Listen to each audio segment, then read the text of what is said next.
1 টাকা কম নেবো না। তুমি দুই ভাইয়ের মধ্যে যে সমস্যা, এই সমস্যা আমি সমাধান করতে পারবো না। আমি একটা কথা কই, আমার এক পরিচিত উকিল আছে, এর লগে দেখা করো, হ্যাঁ একটা ভালো পরামর্শ তুমি দিতে পারো।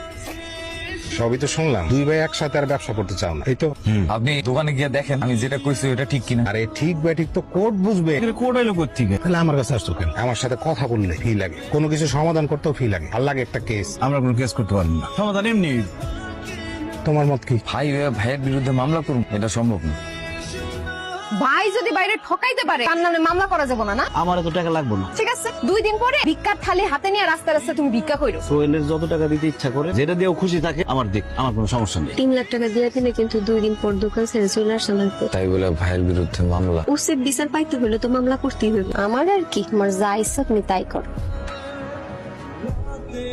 তোমার ছোট ভাই তোমার নামে মামলা করার জন্য যা যা দরকার সব করে গেল। আমিও মামলা করতে এসেছি। এক ঘটনায় তো আমি 2 জনের মামলা নিতে পারবো না। তাহলে এখন উপায় কি? কোন উপায় নাই, এখন ও হইলো বাদী আর তুমি হইলে আসামি। কত বড় নিমুখ হারাম, বড় ভাইরে আসামি বানাই দিচ্ছে। দুই ভাই ঝগড়া করে মামলা মকদ্দমা করে 1 লাখ 2 লাখ খরচ করলাম। এখন দোকান বেচছে এক একজনে ভাগে পাইলা 80,000 করে। লাভটা কি হলো বুঝলাম না। আমি যাই।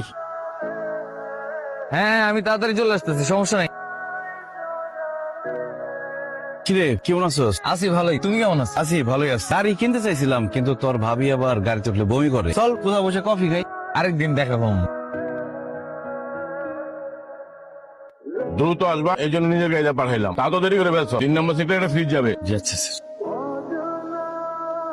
পুরো কপাল আমার। সোহেলের সাথে দেখা হয়েছিল আজকে। সোহেল নতুন প্রাইভেট কার কিনছে, ফ্ল্যাট কিনছে। আমি তোমারে কইছিলাম না সোহেলে টাকা চুরি করতো। দোকানের থেকে টাকা চুরি করলে কত টাকা চুরি করতো? আর দোকান থেকে চুরির টাকা দিয়ে ফ্ল্যাট গাড়ি এগুলো করুন যায়। ইলেকট্রিক শোরুম দিচ্ছে, যেখানে এসি ফ্রিজ এগুলো বেচছে। এত টাকা পাইলো খুব। ব্যবসা করে। আর আমারও কপাল, আমি রাস্তা রাস্তায় বুড়ি বেশ।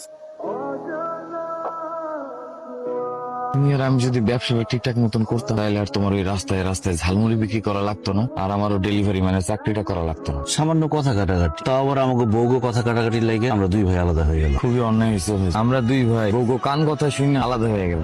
খবর একটা শাস্তি দিতে হবে ভাই। আমি আর তোমার ছাড়া থাকতে চাই না। আমিও চাই না, কিন্তু এই কথা বউরা শুনলেই তো আবার কান কথা দেওয়া শুরু করবে। আমরা না শুনলেই হয়। এখন থেকে আমাকে বউ